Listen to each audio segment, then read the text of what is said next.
je voudrais vous inviter à vous abonner à cette page et à recruter d'autres gens qui vont s'abonner. Pour quelle raison? Parce que c'est une chaîne qui est consacrée à la dézombification du peuple noir.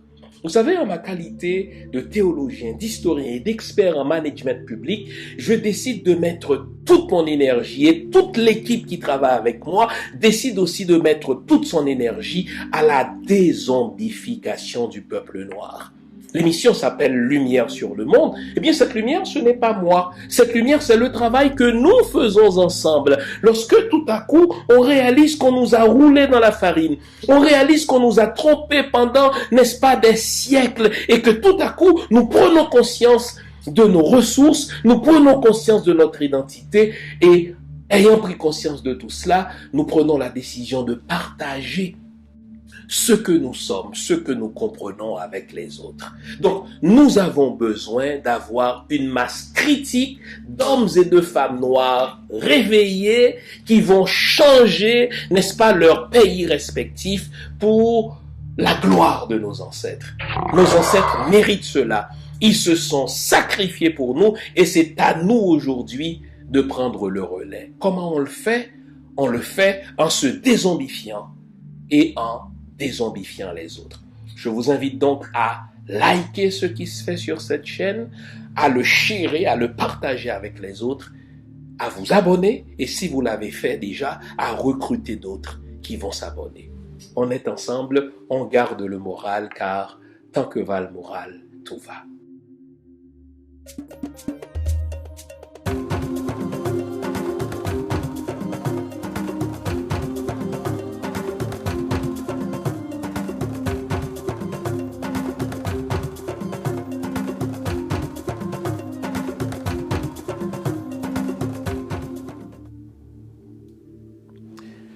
Bonjour mesdames, bonjour messieurs, bonjour le monde, bienvenue à cette autre édition de l'émission Lumière sur le monde. C'est l'été et généralement pendant l'été on essaie de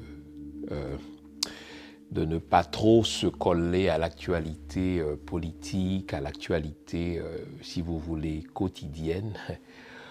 On essaie de ne pas faire de chronique au sens premier du terme, c'est-à-dire vous présenter l'actualité du jour, l'actualité du temps. On essaie justement en été de s'élever par rapport à la réalité et de vous présenter de préférence un portrait global et du coup de rêver. Je crois qu'il faut un peu d'utopie, peut-être même beaucoup d'utopie quand on veut construire une nation, quand on veut restructurer une collectivité. Car la priorité, là, dans nos pays africains, la priorité en Haïti, c'est de restructurer nos communautés, c'est d'infuser du sens à notre jeunesse, c'est d'infuser, c'est de donner une dose, une forte dose de sens, n'est-ce pas, à nos populations. On comprend que les gens soient aux abois, on comprend que les gens soient en désarroi devant, en Haïti, ce qu'on appelle l'insécurité, la pauvreté, en Afrique, devant l'appauvrissement indécent de nos populations, on comprend que les gens soient aux abois, qu'elles perdent espoir. Et le rôle d'un influenceur, le rôle d'un intellectuel, en tout cas le rôle que je m'impose, c'est d'essayer de redonner de l'espoir. Pas de vous vendre du vent, vous me connaissez. Je ne vous berce pas d'illusions, mes chroniques, mes présentations, mes émissions sont basées sur des faits, je vous cite des chiffres, je vous donne des dates, je vous cite des documents que vous pouvez vérifier.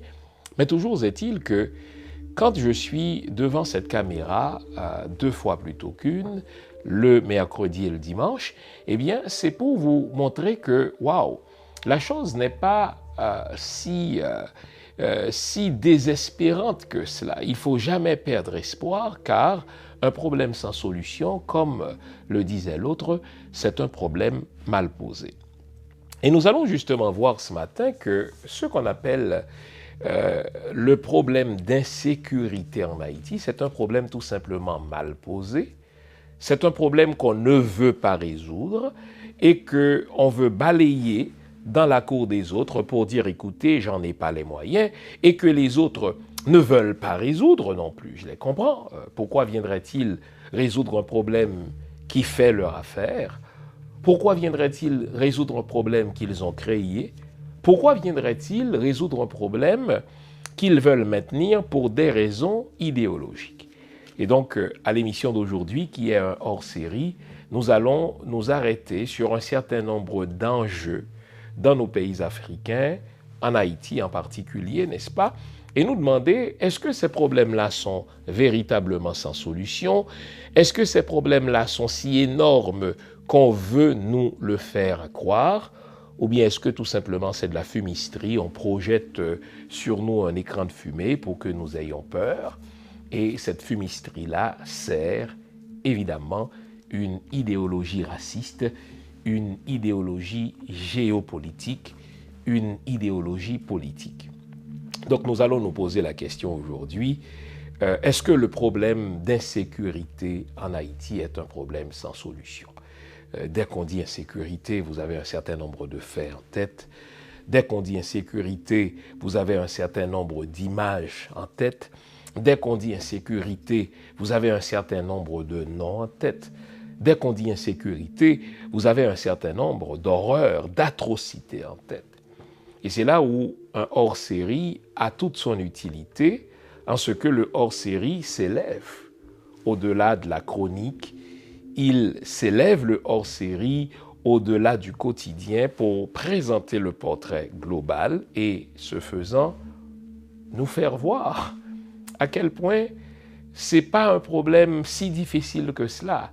C'est tout simplement qu'il n'y a pas de volonté politique et ce manque de volonté politique, il obéit à un programme idéologique. Ce manque de volonté politique obéit à un diktat raciste que je vous expliciterai au cours de cette émission. J'espère que vous avez passé une bonne semaine, j'espère que vous allez bien. J'espère surtout que vous allez nous consacrer la prochaine heure à regarder, à analyser ce qui semble être sans solution. Je le crois, partout où il y a crise, il y a opportunité, et je ne crois pas, moi, qu'il y ait des problèmes sans solution. Les gens qui vous disent que c'est sans solution, c'est souvent des gens pessimistes qui font le choix du pessimisme, ou des gens qui sont de mauvaise foi, qui font le choix de ne pas résoudre le problème parce que le fait de ne pas résoudre le problème, c'est-à-dire le statu quo, fait leur affaire. Vous savez qu'il y a des gens qui vivent des catastrophes. Il y a des gens qui vivent, n'est-ce pas, des atrocités. C'est précisément ce qu'on appelle le capitalisme du désastre. Quand il y a des désastres quelque part, quand il y a des catastrophes quelque part, quand il y a crise quelque part, dites-vous qu'il y a toujours un groupe de gens qui se font du fric. Il y a toujours un groupe de gens qui se font du fric. Parfois, ces catastrophes-là sont provoquées. Il y a beaucoup de catastrophes qu'on appelle à tort des catastrophes naturelles qui sont au fait des catastrophes provoquées. Il y a beaucoup de crises humanitaires qu'on appelle justement des crises naturelles. On va parler, n'est-ce pas, de problèmes de récolte. On va parler de problèmes environnementaux.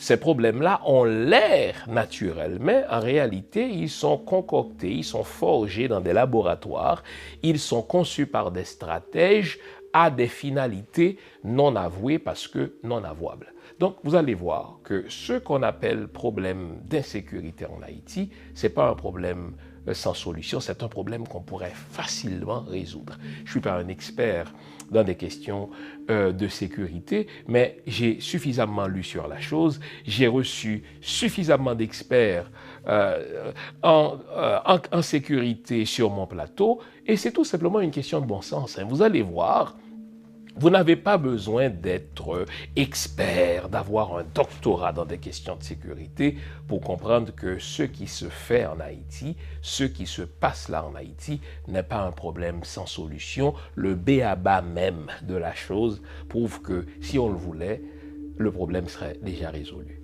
Vous connaissez le rituel à ce stade-ci, ça fait quoi, 2 ans que vous nous suivez sur YouTube. Offrez-vous une bonne tasse de thé, une bonne tasse de café, une bonne tasse de chocolat chaud, bref, tout ce qui est de nature à vous garder éveillé, car ce matin encore, nous allons nous dire les vraies affaires. Et un peu pour vous provoquer, mais pas seulement pour vous provoquer, vous l'avez vu, le titre de l'émission, c'est « Y a-t-il un problème d'insécurité en Haïti ?» Je vous pose la question. Bien sûr, je vous entends. Oui, bien sûr qu'il y a un problème d'insécurité. Vraiment? Vous allez voir que ce que vous appelez problème d'insécurité est peut-être autre chose, est sûrement autre chose. Restez là, je vous reviens après la pause que voici. À tout à l'heure. Vous nous l'avez demandé, nous avons le plaisir de vous apprendre que désormais, nos émissions, toutes nos émissions, sont disponibles avec des sous-titrages en 3 langues, en français, en anglais et en créole. Nous sommes conscients que l'émission Lumière sur le monde est devenue une véritable plateforme familiale autour de laquelle des parents et des enfants se réunissent pour s'informer de ce qui se fait en Haïti, en Afrique ou ailleurs dans le monde. Pour vous faciliter la vie, nos émissions sont désormais disponibles avec des sous-titrages en 3 langues, français, créole et anglais. Nous progressons avec vous, nous marchons avec vous de manière à relever nos communautés et nos peuples. Nouveau, toutes nos émissions sont disponibles avec des sous-titrages en français, en anglais et en créole.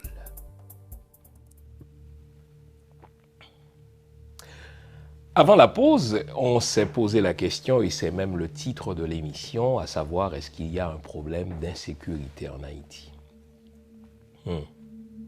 Comme vous, j'entends les nouvelles de kidnapping, comme vous.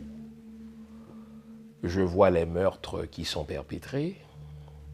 Comme vous, je lis les rapports, les uns moins crédibles que les autres, des rapports qui sont présentés avec trompette et tambour devant le Conseil de sécurité des Nations Unies par des étrangers qui travaillent en Haïti et qui disent qu'il y a plus de 600 000 armes de guerre qui sont en circulation en Haïti, qu'il y a des munitions qui entrent au quotidien par la frontière dominicaine ou alors qui arrivent en Haïti dans des ports privés détenus par des gens que l'on connaît. Donc si on se limite à ces faits-là, je comprends votre choc. Vous dites, mais est-ce que c'est une question rhétorique que pose M. Fils-Aimé ce matin? Est-ce que c'est une question oiseuse? Ou bien est-ce qu'il veut nous provoquer? En fait, je ne crois pas que ce soit une question rhétorique, une question que je pose pour le plaisir de vous la poser, mais c'est une question qui cherche, je vous l'avoue, à vous provoquer, à provoquer une réflexion profonde. Donc, revenons à la formulation de la question, est-ce qu'il y a un problème d'insécurité en Haïti? Si vous cherchez un seul pays où il n'y ait pas d'armes qui circulent, si vous cherchez un seul pays où le risque de vous faire tirer dessus est 0, vous n'en trouverez pas.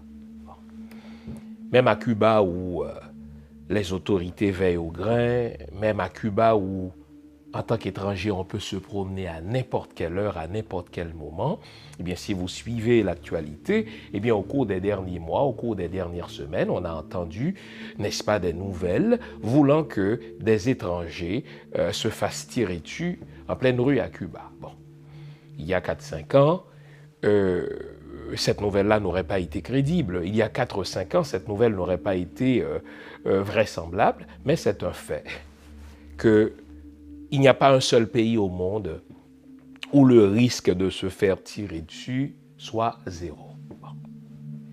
une fois qu'on dit ça, on comprend que ce qui se passe là en Haïti n'est pas propre à Haïti.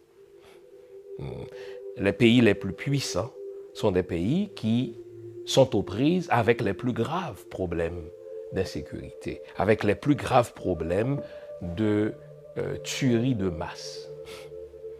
Vous voyez de quel pays je veux parler. Les États-Unis détiennent probablement les technologies les plus avancées en matière de surveillance. Les États-Unis détiennent la plus grande armée et donc des forces de police les mieux préparées. Et pourtant, les États-Unis se retrouvent dans le top 10 des pays qui sont aux prises avec des problèmes de sécurité. Je lisais dernièrement une statistique sur les tueries en masse. Eh bien, c'est à peu près aux 2-3 jours qu'on a une tuerie en masse aux États-Unis et dans toutes les villes. Que l'on soit dans les provinces, enfin dans les États du Sud, que l'on soit dans les États du Nord, que l'on soit dans l'Ouest des États-Unis, il n'y a pas un seul endroit où l'on ne puisse se faire tirer dessus.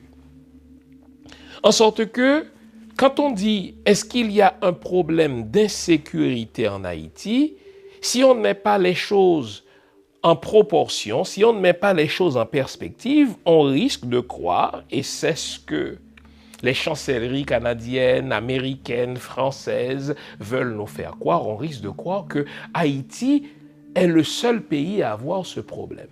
Donc, je dis que quand on met les choses en perspective, quand on garde le sens de la proportion des choses, et c'est mon travail de vous rappeler le sens de la proportion des choses, s'il y a un problème d'insécurité, mais il est plus ailleurs qu'en Haïti.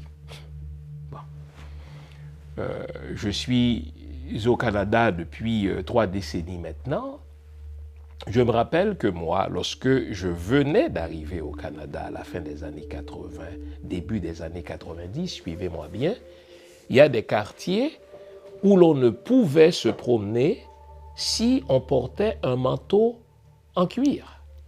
Ah oui, je me souviens, quand je venais d'arriver, mes tantes m'avaient acheté un manteau en cuir et très rapidement, les amis de mes tantes, les voisins qui étaient bien intentionnés, par la suite j'ai compris que c'était des craintes très bien fondées, m'ont mis en garde de ne pas porter ce manteau de cuir-là si je me rendais dans tel quartier. Je ne veux pas ostraciser tel quartier qui en a déjà assez d'une mauvaise réputation qu'on lui fabrique. Et je me rappelle une fois, je revenais de l'université, j'étais en train, je me rendais justement en banlieue, dans une banlieue qui a une réputation d'être une banlieue de paix.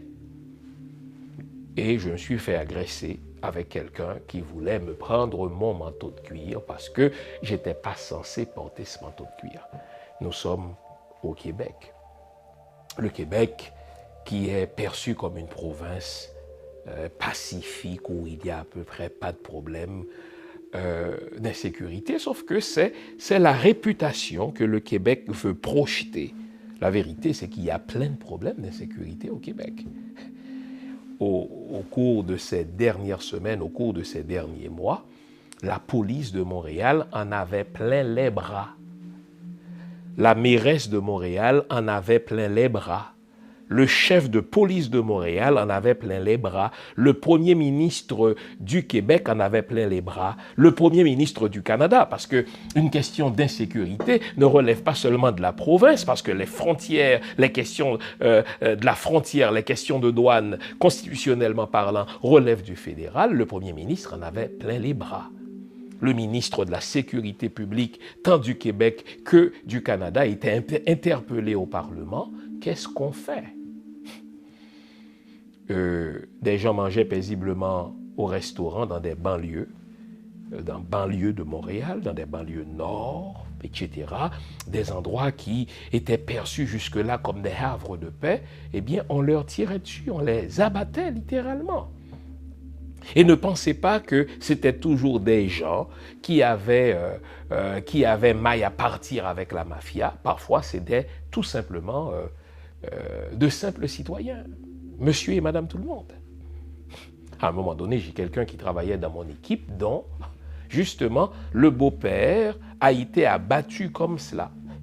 Le beau-père était chez lui dans un certain quartier et on faisait feu sur un bandit, enfin des groupes de bandits se faisaient feu les uns sur les autres, et pauvre monsieur qui était assis tranquillement dans son salon après une journée de dur labeur, il a été abattu. Nous sommes à Montréal.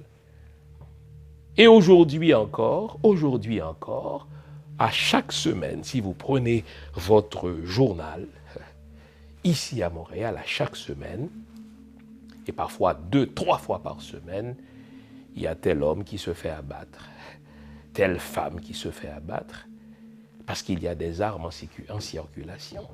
Et là, on va parler de mafia italienne, on va parler de mafia juive, on va parler de mafia asiatique, etc. La vérité, c'est que des armes circulent aussi à Montréal, et ces armes-là tuent.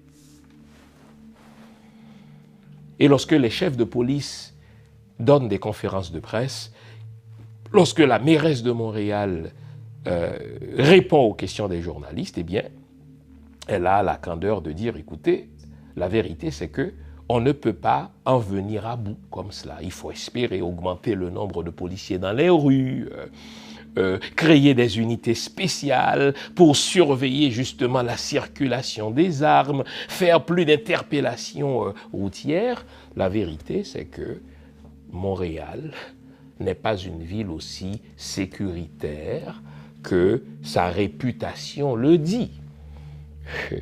Puisque souvent, la question d'image des pays, c'est une question herméneutique, c'est une question de marketing, eh bien, ceux qui ne sont pas informés de la chose parce qu'ils ne vivent pas dans ces villes-là vont continuer à se bercer d'illusions, à savoir que le Québec, c'est un endroit où le risque zéro existe. La vérité, c'est qu'il n'y a pas d'endroit où le risque zéro existe. Encore une fois, je veux garder le sens de la proportion. Si vous comparez le nombre de meurtres par armes à feu qui sont perpétrés à Montréal, si vous comparez cela à ce qui se fait à Toronto, on est toujours au Canada, si vous comparez cela à ce qui se fait, exemple, à Vancouver, vous dites, écoutez, quand on se compare, on se console. Mais toujours est-il que moi-même, à un moment donné, j'avais peur de me rendre dans certains quartiers de Montréal. Parce que je constatais qu'à chaque fois que les journaux parlaient d'insécurité, c'était toujours dans ces quartiers-là. Alors je me dis, oh là là, je vais tout faire pour éviter ces quartiers-là. Mais est-ce que vous lisez une note d'un service de presse étranger? Est-ce que vous avez lu une note d'une chancellerie étrangère vous mettant en garde de venir au Québec, vous mettant en garde de venir au Canada, vous mettant en garde de venir, n'est-ce pas, ici en Ontario? Non, parce que ces pays-là veillent à ce que même s'il y a des problèmes, ils veillent, ces pays-là répétés, à ce qu'on puisse mettre de l'eau dans son vin, ils veillent à tout relativiser. Sauf que lorsque vous comparez ces chiffres-là à ce qui se fait en Haïti, Haïti n'est pas dans une pire posture que ce qu'on voit ailleurs. La France, exemple. Mon Dieu. J'ai beaucoup d'auditeurs qui vivent en France. Je ne vais pas apprendre à un poisson comment nager, mais il y a de ces villes-là, il y a de ces régions-là où, si vous êtes étranger, eh bien, vous avez peur de vous promener de nuit. Vous avez entendu pendant tout l'été ces casses-là. Et parfois, ces violences-là sont gratuites de la part de la police qui tire à bout portant sur des gens qui n'ont rien à voir avec le criminel recherché. Et à la suite de cela, eh bien, on a assisté en France, je ne vais pas vous refaire l'histoire, à près d'1 mois d'émeutes de civils contre des policiers. Bon Dieu, des magasins étaient fracassés, des rues étaient bloquées. Pour quelle raison? Parce que les gens en avaient marre de la violence, les gens en avaient marre de l'insécurité, sauf que c'était de l'insécurité policière. Est-ce que vous, lorsque vous devez vous rendre en France, vous vous êtes prévenu par votre pays d'origine de ne pas aller dans telle région parce que c'est pas du tout sécuritaire. Le fait est que ce n'est pas sécuritaire, mais tout le monde va vous dire, écoutez, c'est quand même un état de droit, c'est quand même un grand pays, avec des gendarmeries, avec des forces de police, avec de l'armée. La vérité, c'est que, d'un point de vue étranger, ces pays-là, je parle des États-Unis, je parle de la France, je parle du Canada, puisque ce sont ces pays-là qui font beaucoup de tapage autour du soi-disant problème d'insécurité en Haïti. Ces pays-là ne sont pas sécuritaires pour un sou. Ce ne sont pas des pays où on a le risque zéro, non. Bon, autrefois, en matière de sécurité, on évoquait souvent le cas des pays scandinaves, on évoquait le cas de la Scandinavie qui était perçue, bon Dieu, comme une oasis de paix. Mais non, mais quand vous lisez les journaux, vous voyez que non, il y a aussi des meurtres qui se font là. Pour quelle raison? Parce que la nature profonde de l'humain, c'est de la violence. Il y a un fond de violence en nous, on ne va pas se mentir. L'homme n'est pas né bon, contrairement à ce que dit Rousseau, et qu'il serait corrompu seulement par la nature. Je crois que les vivants ont un fond de violence. C'est la violence qui fait bouger les vivants. On se fait violence pour manger, on se fait violence pour se faire une place dans la nature, et moi je suis de l'école voulant qu'on ne puisse faire disparaître toute forme de violence. Si on fait disparaître toute forme de violence, c'est pas compliqué, il n'y a plus de vie. Il n'y a plus de vie. En vous parlant ce matin, j'ai déjeuné. Donc, pour déjeuner, j'ai mangé les enfants d'une poule, les enfants potentiels d'une poule. Voulez-vous? Moi, j'aime des œufs. Ça va. J'aime la viande. La viande ne tombe pas du ciel. Donc, il y a quelqu'un qui a dû tuer des animaux pour que je puisse me nourrir. N'en déplaise aux végétariens. Et même les végétariens, les arbres vivent, pas vrai? Mais vous devez tuer des arbres, vous devez tuer des légumes qui vivent pour vous nourrir. Donc, il faut remettre les choses en perspective. Et donc, j'ai pris l'exemple de ces pays-là qui font un tapage autour du problème, autour du soi-disant problème de sécurité en Haïti. Bon. Quand on est initié, ce qui est convoqué, c'est à la fois l'aspect symbolique, mais aussi l'invisible. Donc c'est difficile pour moi de vous raconter. Mais par contre, ce que je peux dire, c'est que les initiations dans le vaudou, elles ont toujours un lien avec le fait de se perfectionner soi-même et de travailler avec les éléments de la nature visibles et invisibles. Quand on parle de vaudou et qu'on vous pose la question, quelle est la définition que vous donnez du vaudou? Alors, ma définition, qui est assez personnelle, elle consiste à dire que déjà, pour moi, ça n'est pas une religion. Parce que j'ai cette phrase qui me vient en tête, qui m'a beaucoup marquée, qui était de dire « Le vaudou, je n'y crois pas, mais ça existe. Croire, c'est la relation verticale entre soi et son Dieu, quel qu'il soit. C'est la religion, la croyance, la foi. Et ça existe, c'est cette relation au monde, cette relation en système, à la nature, aux ancêtres et à l'invisible. Donc pour moi, la définition du vaudou, finalement, c'est une vision du monde intégrée. Pour vous aider à vous défaire de tous les mensonges qu'on vous a débités au sujet du vaudou, je vous propose une trilogie fondamentale. Vaudou, je me souviens, et si les lois n'étaient pas des diables, et enfin, Vaudou 101, une spiritualité moderne sans sorcellerie. Ces 3 livres sont disponibles sur mon site web www.jeanfilsemi.com ou sur amazon.ca. Une trilogie à lire et à avoir dans sa bibliothèque personnelle ou familiale.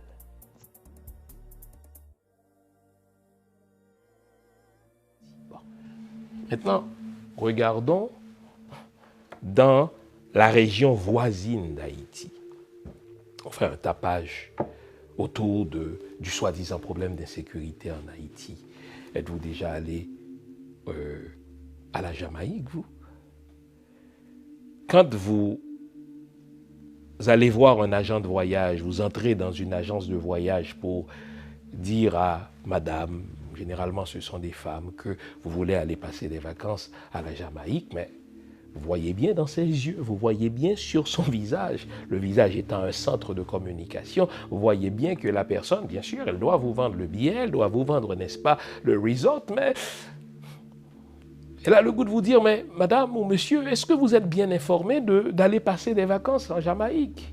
Des jeunes qui aiment bien aller se marier là-bas, je ne veux pas faire une sale réputation à ce pays voisin qu'est la Jamaïque, mais encore une fois, j'essaie de vous porter à avoir un sens de la proportion qui voudrait se promener de nuit dans les rues de Kingston, qui voudrait de nuit, après avoir dansé dans une boîte, prendre le premier taxi qui passe devant nous pour retourner dans son hôtel, à moins que vous soyez, ma foi, déconnecté de la réalité, mais si vous allez à Kingston passer des vacances, vous restez dans votre hôtel. Si vous allez danser dans une boîte, vous vous assurez de rentrer tôt. Vous vous assurez d'y aller en groupe. Et même là encore, le risque zéro n'existe pas. Des bandits ont déjà pris d'assaut un autobus rempli de toutes sortes de monde, d'étrangers, de nationaux, etc. Donc, si vous pensiez que ce qui se passe là en Haïti était propre à Haïti et qu'il y avait un problème d'insécurité en Haïti, je suis en train de vous dire, regardez les chiffres, il n'y a pas quelque chose qu'on peut appeler le problème d'insécurité d'Haïti. On va voir ce que c'est tout à l'heure. Vous êtes déjà allé sûrement, je ne sais pas moi, aux Bahamas, vous êtes déjà allé à Turks and Caicos, vous êtes déjà allé dans d'autres pays voisins. Le risque zéro n'existe pas. En Martinique, en Guadeloupe, il y a des armes qui sont en circulation et qui visent l'Europe. C'est vrai qu'on nous fait la réputation que toutes ces armes-là passent par Haïti. Oui, dans certains cas. On va voir pour quelles raisons idéologiques. Mais, mon Dieu, est-ce qu'il y a un problème d'insécurité en Haïti? Et quand on met les choses en perspective, la réponse est non. Je ne suis pas en train de vous dire que Haïti est un pays à risque zéro en matière d'insécurité. Si vous tirez cette conclusion, c'est que vous n'avez pas entendu ce que je vous ai dit au début de la pause, à savoir le risque zéro n'existe nulle part. Mais une fois que je vous dis que le risque zéro n'existe nulle part, on va dire, l'insécurité existe partout. Maintenant, comparons tel problème qu'on appelle problème d'insécurité au Canada, à tel problème qu'on a aux États-Unis, qui sont la plus grande puissance militaire du monde, etc. La vérité, c'est que si vous regardez Haïti, en comparant ce qui se passe en Haïti et ailleurs, il n'y a pas, à proprement parler, un problème d'insécurité en Haïti. Je n'ai pas dit qu'il n'y a pas de gens qui détiennent des armes en Haïti. Je n'ai pas dit qu'il n'y a pas des gens qui tuent avec des armes. Je n'ai pas dit qu'il n'y a pas des gens qui se font de l'argent grâce au kidnapping. Tout ça existe, mais il faut éviter d'appeler ça un problème d'insécurité et d'en faire une obsession au point de dire, comme les guignols qui sont au pouvoir, c'est un problème si gros qu'on ne peut pas le résoudre. Une fois qu'on a dit ça, le risque zéro n'existant pas, regardons véritablement ce qui se passe en Haïti.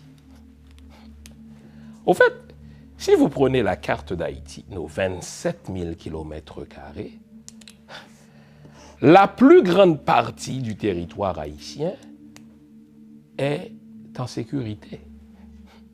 Encore une fois, quand je dis est en sécurité, ça ne veut pas dire qu'il n'y ait pas un voleur de grand chemin qui puisse vous agresser. Ça ne veut pas dire qu'il n'y ait pas, si vous voulez, un bandit ou un criminel. Il y a, enfin les statistiques disent que c'est toujours 5% d'une population qui sont à surveiller en matière de criminalité, etc. Mais la vérité, c'est que les 27 000 km² du territoire haïtien, dans leur majorité, sont en sécurité. Je suis du Cap. Et j'en profite pour souhaiter un joyeux anniversaire à tous les Capois, etc. C'était notre anniversaire là, le 15 août dernier, anniversaire aussi de l'un des orchestres phares d'Haïti et du Cap, l'orchestre Tropicana. J'en profite pour souhaiter aux Capois et aux fanatiques de l'orchestre Tropicana d'Haïti un joyeux anniversaire. Mais je disais, il y avait des festivités là dans le Grand Nord. Mais je n'entends pas parler de kidnapping, je n'entends pas parler de meurtre en série, etc. Encore une fois, ça ne veut pas dire qu'il n'y ait pas de problème, ça ne veut pas dire qu'il n'y ait pas de risque, mais les gens ont pris l'avion depuis l'Europe, ils ont pris l'avion depuis les États-Unis, depuis l'Amérique, pour se rendre en toute sécurité en Haïti. Il n'y avait pas de place dans des hôtels, les gens ont fêté. Des groupes musicaux qui avaient divorcé d'avec la pratique de retourner jouer en Haïti, ils sont retournés. Et là, on a vu ces vidéos de bal en blanc, de fêtes en blanc. Les gens ont festoyé. Et j'ai même un ami, le docteur Lucien Prophète, là, qui est un habitué de l'émission, docteur en droit international, qui est aussi entrepreneur, en plus d'être avocat, qui tient au Cap Haïtien un excellent magasin de vêtements blancs pour toutes sortes d'occasions. Mais il n'a pas de problème de bandits qui viennent frapper à sa porte pour réclamer une pizza, pour réclamer une rançon. Non, il vit à l'étranger, il fait rouler sa commerce, n'est-ce pas, au Cap Haïtien. Bravo, belle initiative entrepreneuriale. Et il vous dira, Jean, il n'y a pas de problème de sécurité là-bas. J'ai un autre ami qui est un habitué de cette émission, expert dans des questions des relations entre la République dominicaine et Haïti. Et il vous dira, Jean, et le professeur Jean-Rony Monestime, eh bien il vous dira, Jean, il y a plus de problèmes d'insécurité en République dominicaine qu'en Haïti. Et on comprend. Savez-vous que quand la police canadienne, la GRC, quand la police québécoise, la police montréalaise, dans les années 90, début des années 2000, faisait la chasse aux gangsters, aux bandits armés au Québec. Savez-vous quel deal qu'il y avait entre la police fédérale canadienne, la police provinciale, Sûreté du Québec et ces bandits-là? On leur disait, écoutez, si vous voulez avoir la paix, retournez en République dominicaine, allez en République dominicaine. Et je vous fais une révélation. Beaucoup de ces hôtels-là que vous voyez là, en République dominicaine, et où vous, les Québécois, vous allez passer 2 semaines de vacances au bord de plage, ce sont des hôtels qui appartiennent en réalité à d'anciens mafias d'ici, à des Hells Angels ou d'autres groupes de bandits comme ça. Le deal, c'était que sous Jean Chrétien, on en avait plein les bras avec ces bandits-là qui abattaient des gens en pleine rue. Les gens abattaient des journalistes. Ça va? En pleine rue. Eh bien, quand la police en avait plein les bras avec eux, mais le chef de la police de Montréal faisait un deal avec ces bandits-là. Écoutez, foutez-nous la paix, allez ailleurs. Et c'est ainsi qu'on va assister à une émigration du banditisme canadien, du banditisme québécois vers la République dominicaine. Et c'est ces gens-là qui détiennent des hôtels là-bas. Et donc quand je vous dis qu'il y a plus de problèmes d'insécurité en République dominicaine, je cite mon ami Jean-Rony Monestime, le professeur, qu'en Haïti c'est très vrai. Et donc regardons, faisons le mapping de l'insécurité en Haïti. Est-ce qu'il y a des problèmes d'insécurité dans le nord d'Haïti, dans le Grand Nord? Pas du tout. Pas du tout. Est-ce qu'il y a des problèmes d'insécurité dans le plateau central? Les gens qui vivent au centre du pays, là, à Hinche ou ailleurs, ils vous diront que non. Est-ce qu'il y a des problèmes d'insécurité dans le sud du pays? Encore une fois, il n'y a pas de risque zéro. Les gens vont vous dire non. Est-ce qu'il y a des problèmes d'insécurité dans l'Artibonite? On commence à être très proche de Port-au-Prince. Oui, bien sûr, de temps en temps, il y a des bandits qu'on connaît qui viennent kidnapper, qui viennent faire du grabuge, etc. Mais c'est des problèmes très circonscrits, en sorte que, est-ce qu'il y a un problème d'insécurité sur tout le territoire haïtien? La vérité, c'est non, 1000 fois non.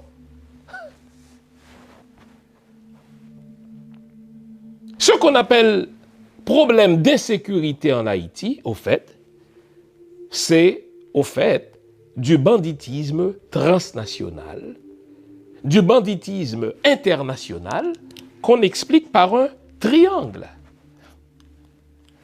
Les armes partent d'Haïti, transitent par la République dominicaine, sont vomies en Haïti pour être exportées vers la Guadeloupe ou la Martinique et de là vers l'espace Schengen, ou pour être exportées vers Turks and Caicos ou Bahamas et de là vers le Royaume-Uni. Donc il y a ce triangle-là, États-Unis, République dominicaine, Haïti. Pas vrai? Haïti est plus une plaque tournante, et on verra pourquoi elle est une plaque tournante de l'insécurité. Elle est une plaque tournante parce que les États-Unis, parce que le Canada, on va voir pourquoi, entre autres, parce que la France veut que ce soit un trou noir. Vous vous souvenez de l'émission que je vous ai présentée il y a un mois, où je vous ai appris, après l'avoir appris moi-même, quel ne fut mon choc, qu'il n'y a pas de radar dans les aéroports en Haïti, qu'il n'y a pas de radar dans nos douanes. Donc prenez donc les 27 000 km². Est-ce qu'on a des problèmes d'insécurité dans le nord-est? Non. Est-ce qu'il y a des problèmes d'insécurité dans le nord-ouest? Non.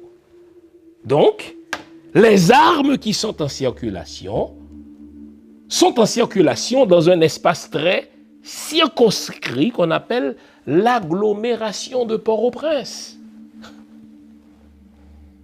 Ça n'a pas toujours été le cas, mais il faut reconnaître que au cours des 10 dernières années, évidemment, ça n'a pas commencé avec le régime PHTK, non, 1000 fois non. Ça a commencé avant, on va comprendre pourquoi, mais ce qu'on appelle le problème d'insécurité en Haïti est très circonscrit dans l'agglomération de Port-au-Prince. Non seulement c'est circonscrit dans l'espace, ce qui nous permet de résoudre le problème, si on veut vraiment le résoudre, mais c'est circonscrit aussi dans des mains précises. Nous avons un avantage. Les gens qui détiennent les armes en Haïti, je n'ai pas dit que les gens qui les achètent. Je n'ai pas dit que les gens qui font les transactions sont toujours connus, même si moi je les connais, parce que je suis informé, mais nous avons un avantage, vous et moi, qui suivons l'actualité. Les gens qui détiennent les armes, qui les utilisent, sont connus de tous. Vous allez entendre les mêmes noms. Barbecue. Vous allez entendre les mêmes noms. Vitellum.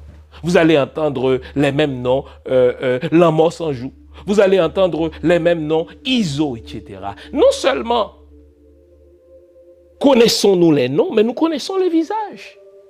Parce que ces gens-là commettent leurs crimes à visière levée parce qu'ils ont la garantie de l'impunité, une garantie internationale, une garantie nationale, depuis tout le temps que le département d'État émet un mandat d'arrestation, n'est-ce pas? Le département d'État met même un prix, promet 1 million de gourdes, je pense, pour toute personne qui aiderait à arrêter ISO, à arrêter Barbecue, etc. Mais bon Dieu, si le département d'État veut, il n'a qu'à poser la question à n'importe qui, y compris à moi. Je vais vous dire, Barbecue se trouve dans telle zone, n'est-ce pas? Mais Vitellum se trouve dans telle zone, ISO se trouve dans telle zone. Et si vous voulez faire de la géolocalisation, je vous donnerai leur numéro de téléphone. Donc si vous vouliez vraiment les arrêter, ça aurait été fait comme ça.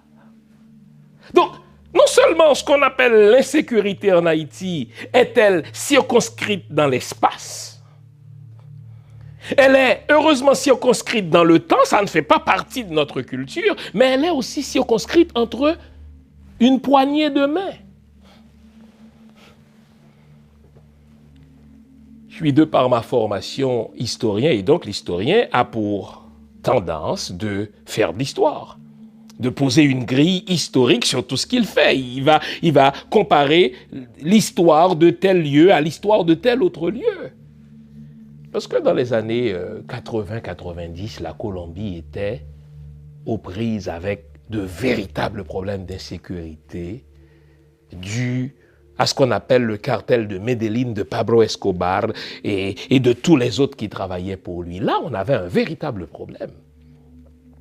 On avait un État parallèle qui achetait des hauts gradés dans l'armée, des hauts gradés dans la police. On avait affaire à un cartel qui avait des tentacules partout, y compris en Haïti.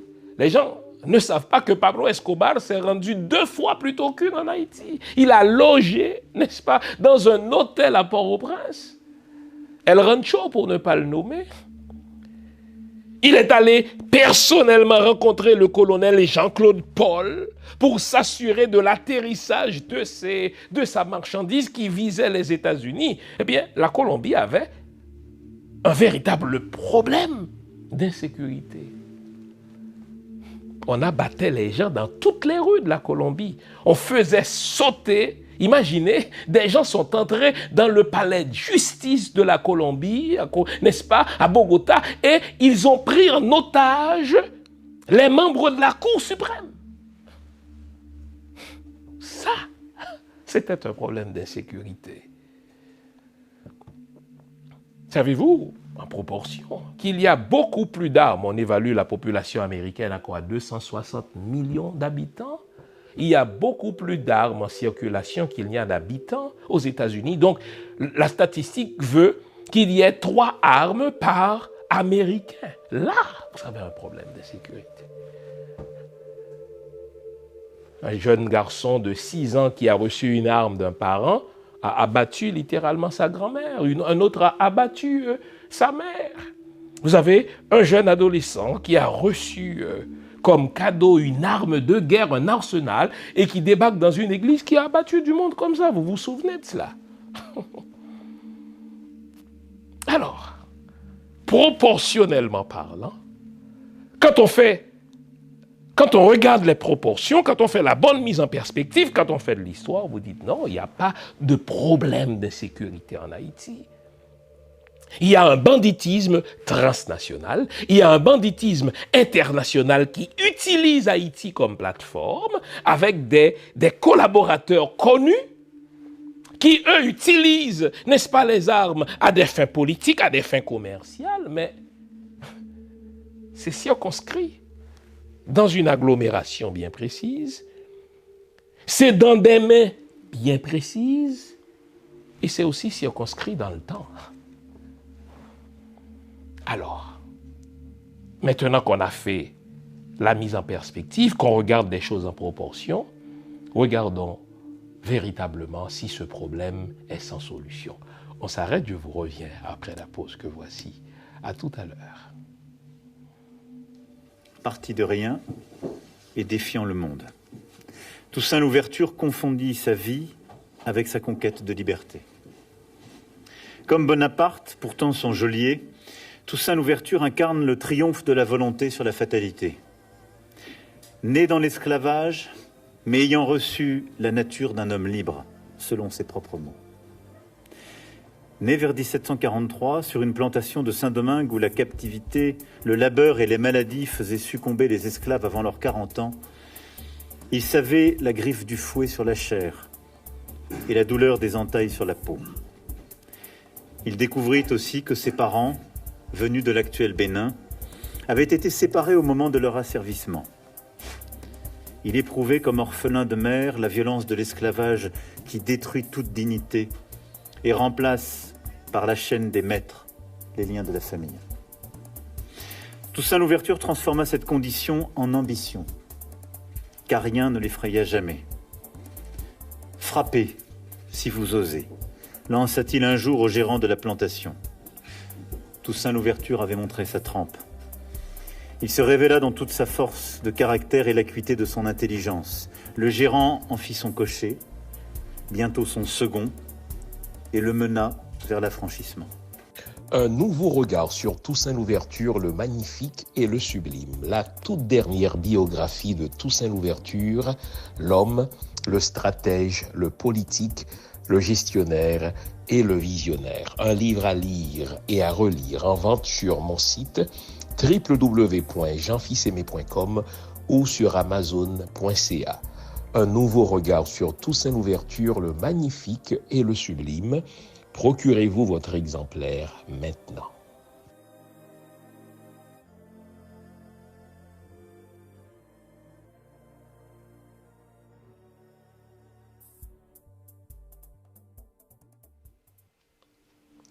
Quand on veut résoudre un problème, la première chose que l'on fait, et ça c'est une question de méthode, c'est une question de méthode. Tous ceux qui ont été à l'école, qui ont appris à faire une bonne vieille rédaction, qui ont appris à faire une bonne vieille dissertation, quand on vous propose un sujet, la première chose que vous devez faire, c'est de décortiquer le sujet. Moi, je me souviens d'un sujet de dissertation. Je devais être, ma foi, troisième ou quatrième année du secondaire. Le sujet, c'était « Les vrais amis sont rares ». Discuter. Les vrais amis sont rares. Bon. Et on nous apprend à dire, mais quels sont les vrais amis? Qu'est-ce qu'on entend par vrais amis? Si on parle de vrais amis, c'est qu'il y a de faux amis. Comment on fait pour distinguer les vrais amis de faux amis? Et pourquoi dit-on que les vrais amis sont si rares? Est-ce que ça voudrait dire qu'il est plus facile de tomber sur de faux amis que d'avoir de vrais amis? Qu'est-ce qu'un ami? Vous voyez, dans la formulation, ce qui se conçoit bien s'énonce clairement et les mots pour le dire, avons-nous appris, viennent aisément. Donc, ce qu'il faut retenir de cet exemple-là que je viens de vous donner, c'est que quand on veut résoudre un problème, on s'assoit avec des gens pour en comprendre la nature. On prétend qu'il y a un problème d'insécurité en Haïti parce qu'il y a des kidnappings qui sont réels. On prétend qu'il y a un problème de sécurité en Haïti parce qu'il y a des armes qui sont en circulation, c'est vrai.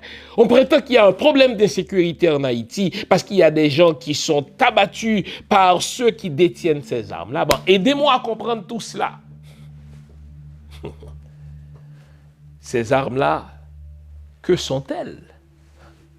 Il n'y a rien de plus éloquent qu'une arme, parce qu'il y a un numéro de série, parce qu'il y a un lieu de fabrication.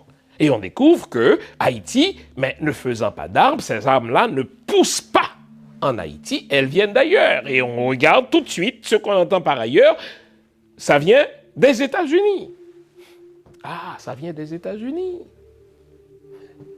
Le lobby des armes aurait-il un intérêt dans la circulation des armes dans le monde? À cette question, bien sûr que oui. Regardez là, les armes qui circulent en Afrique ne sont pas fabriquées en Afrique. Il n'y a pas un seul pays africain qui fabrique des armes. Les armes qui circulent en Afrique viennent d'ailleurs. Donc il y a un lobby d'armes, il y a une industrie militaire qui a besoin de faire du fric et qui gagne à faire circuler des armes dans ces pays-là.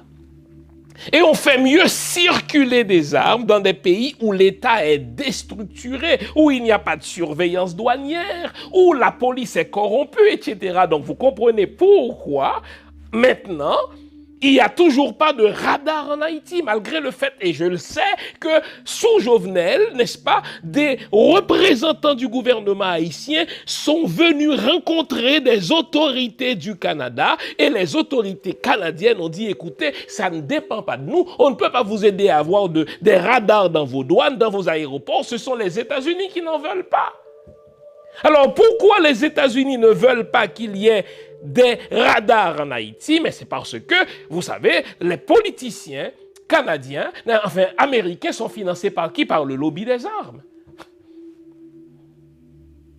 si vous regardez, n'est-ce pas, comment les campagnes sont financées en Haïti, mais enfin, aux États-Unis, les gens sont financés par des lobbies des armes. Et c'est légal. Mais les lobbies des armes préfèrent des pays où il n'y a pas de règles, où il n'y a pas de surveillance accrue pour basculer leurs armes dans ces pays-là et de là, les répandre partout à travers le monde. Et c'est à cela que sert Haïti.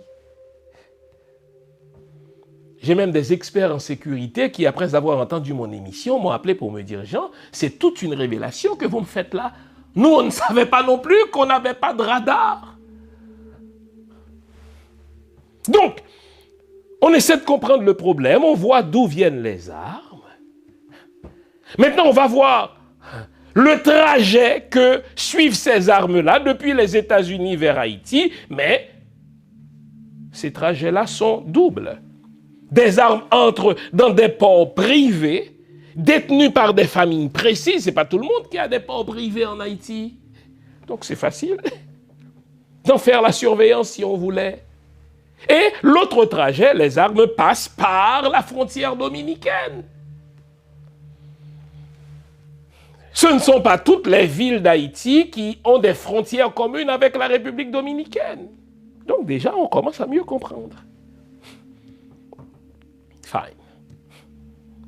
Une fois qu'on comprend le problème, on voit d'où elles viennent ces armes-là, on comprend à quel fait Haïti est inondé d'armes. C'est parce que Haïti, au fait, n'est qu'une plateforme vers l'Europe, parce qu'on est, je l'ai dit, à 2h30 de la Guadeloupe, à 2h30 de la Martinique, donc de l'Europe, de l'espace Schengen. Parce que dès que quelque chose entre en Martinique, dès que quelque chose entre en Guadeloupe, c'est qu'il est déjà en France, parce que la chose ne va pas passer la douane une deuxième fois. Et dès que la chose entre à Turks and Caicos ou aux Bahamas, mais la chose est déjà au Royaume-Uni. Donc Haïti, en ce sens-là, sert de plateforme. Des armes restent, c'est normal, parce que ces familles-là qui vont acheter ces armes-là, elles prétendent en avoir besoin pour leur propre sécurité, pour, si vous voulez, effaroucher un concurrent. Les politiciens qui se font vendre ces armes-là en ont besoin pour, si vous voulez, effrayer leurs concurrents politiques. Mais ça, c'est le b.a.-ba. Tout le monde sait qui fait ça. Le colonel Rébu nous a redit il y a 2 semaines sur mon plateau, si je suis aux commandes de la question de la sécurité en Haïti, je fais arrêter 11 personnes et le problème est résolu. Et ce n'est pas la première fois qu'il le dit. Dans une consultation sollicitée par feu le président Jovenel Moïse auprès de lui, mais il a dit au président Jovenel Moïse, « Monsieur le Président, si vous voulez résoudre le problème, faites arrêter 11 personnes. »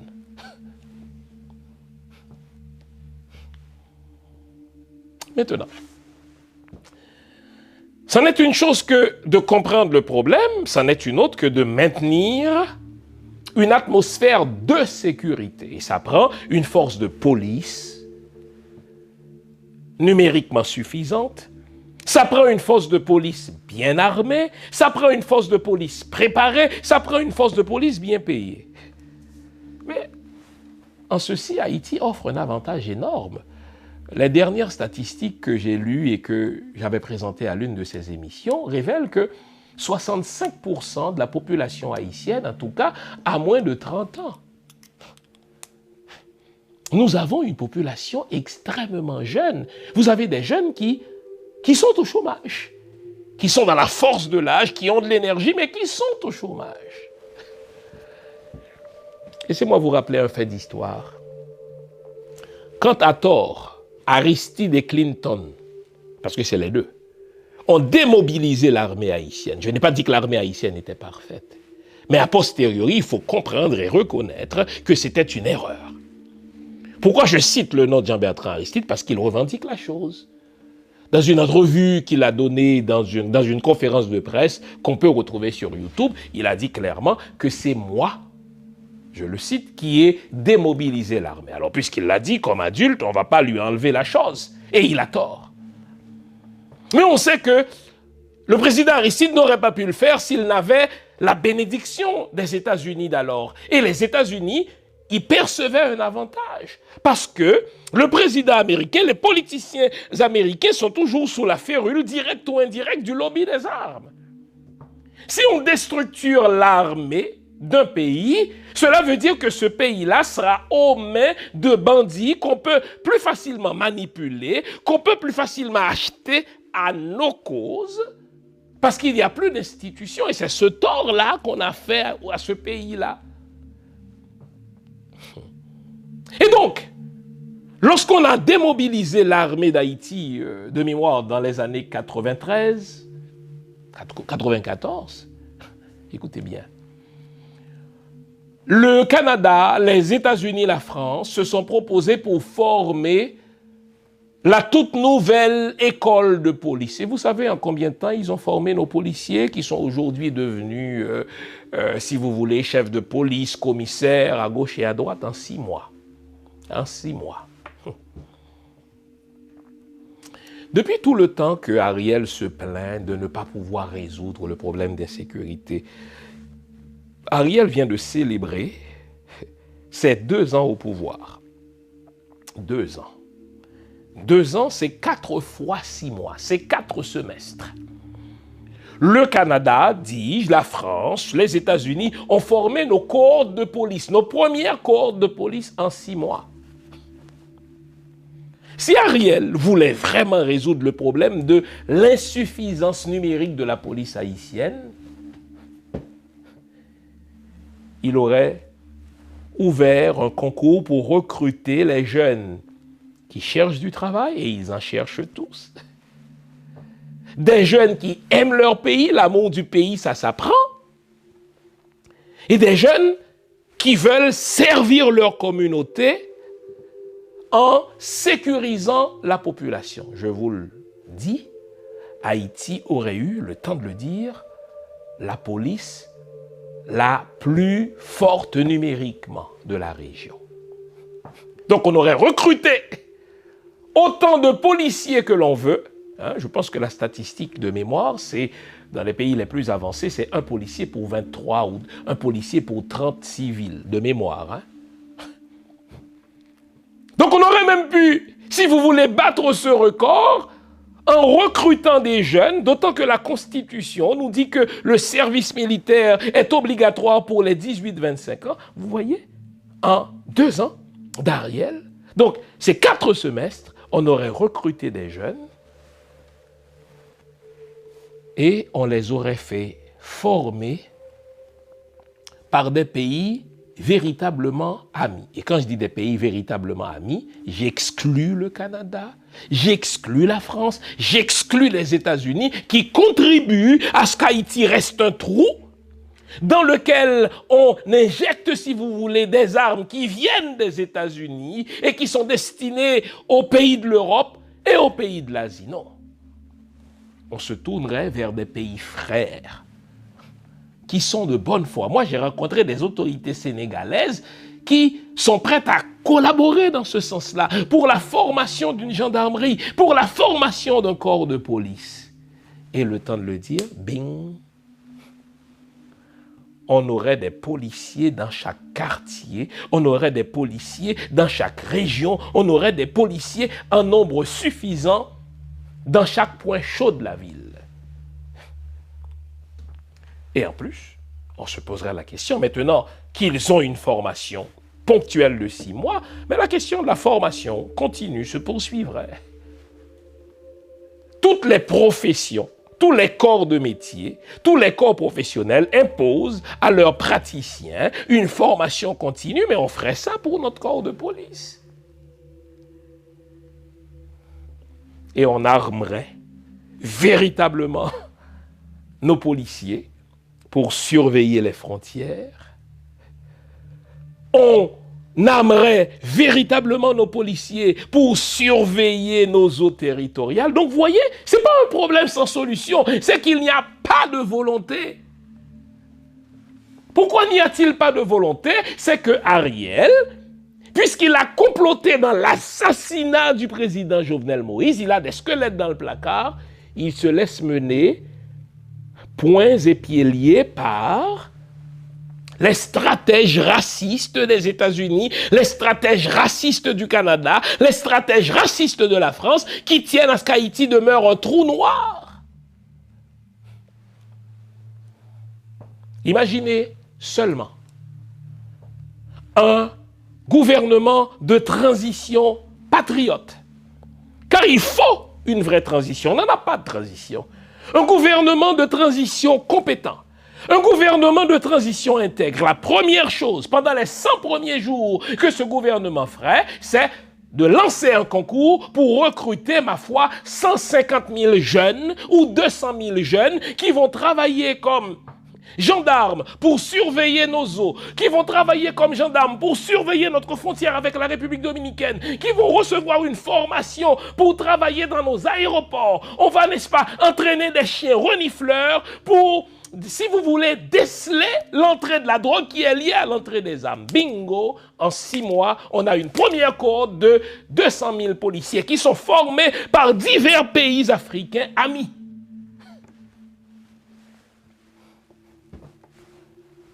Donc vous voyez qu'il n'y a pas de problème d'insécurité. C'est un épiphénomène. Il n'y a pas de problème d'insécurité. C'est une arme idéologique des États-Unis, du Canada et de la France. Il n'y a pas de problème d'insécurité. C'est une arme aux mains du PHTK pour repousser à chaque fois la véritable transition, repousser à chaque fois les élections. Vous notez, parce qu'on dit, il y a un problème de sécurité, il y a un problème de kidnapping. Ça fait 2 ans qu'Ariel est au pouvoir et personne ne peut s'asseoir avec un autre pour dire, écoutez, le fond du problème, c'est que, comme le dit Naomi Klein, ce qu'on appelle improprement le problème de sécurité, c'est un traitement de choc pour nous effrayer, nous, de l'opposition. Est-ce qu'on peut botter le derrière à Ariel par toutes les façons? Et je dis bien par toutes les façons, vous me comprenez? Vous voulez que je vous fasse un dessin? Relisez Malcolm X. Il faut chasser Ariel par tous les moyens. Nous sommes dans une situation de tyrannie. Parce que nous ne l'avons pas élu, Ariel. Ariel ne représente pas le peuple haïtien, il représente le corps groupe, les diplomates mafieux du Canada, de la France, des États-Unis, de l'Union européenne. Le corps groupe, c'est une création mafieuse du Canada. Puisque vous êtes en tyrannie, c'est de la légitime défense de chasser Ariel par tous les moyens. Et là, je vous entends, bande de défaitistes. Vous allez dire, ouais, mais Jean-Fils Aimé, vous rêvez en couleur, et alors? Les États-Unis ne voudront jamais que nous recrutions, si vous voulez, 200 000 jeunes pour former une gendarmerie, mais j'emmerde les États-Unis. Depuis quand, moi, suis-je obligé d'obéir au diktat des Américains pour mettre sur pied une gendarmerie nationale? Mais je l'emmerde. Le département d'État. Les États-Unis sont pris jusqu'au cou dans la guerre en Ukraine. Pour quelle raison? Parce que la Russie entre en Ukraine. Les États-Unis disent non, au nom de l'autodétermination des peuples, vous n'avez pas le droit de vous ingérer dans l'affaire nationale d'un peuple qui voudrait se tourner dans l'OTAN. Pourquoi moi?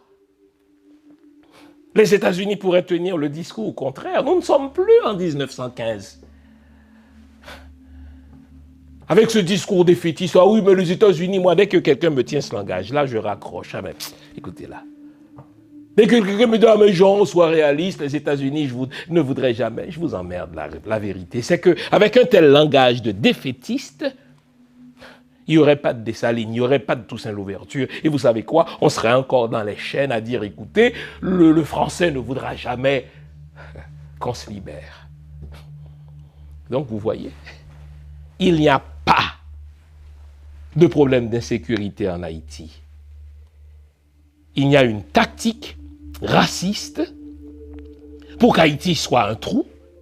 Il y a une arme politique aux mains du PHTK pour effrayer les adversaires politiques. Il y a une arme, si vous voulez, économique aux mains des oligarques pour faire peur à des investisseurs de la diaspora. Maintenant qu'on comprend tout cela, il nous faut un gouvernement de transition patriote intègre et compétent qui recrute 200 000 jeunes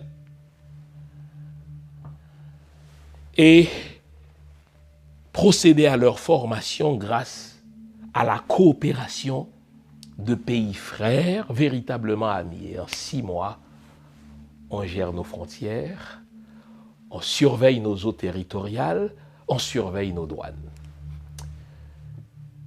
Ce pays-là est tellement beau. Le problème peut être résolu si facilement.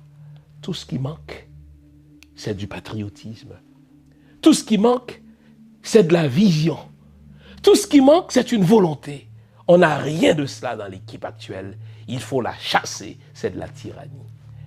J'espère vous avoir été utile, les amis. J'espère surtout que l'émission d'aujourd'hui a suscité de la réflexion en vous. C'était le but. Likez là. Hein. Vous n'aimez pas liker l'émission. Ça ne vous coûte rien. Likez. Bande de paresseux. Partagez l'émission dans vos réseaux respectifs. Vive Haïti. Gardons le moral, car tant que va le moral, tout va. Au revoir, à la semaine prochaine. Bonne semaine.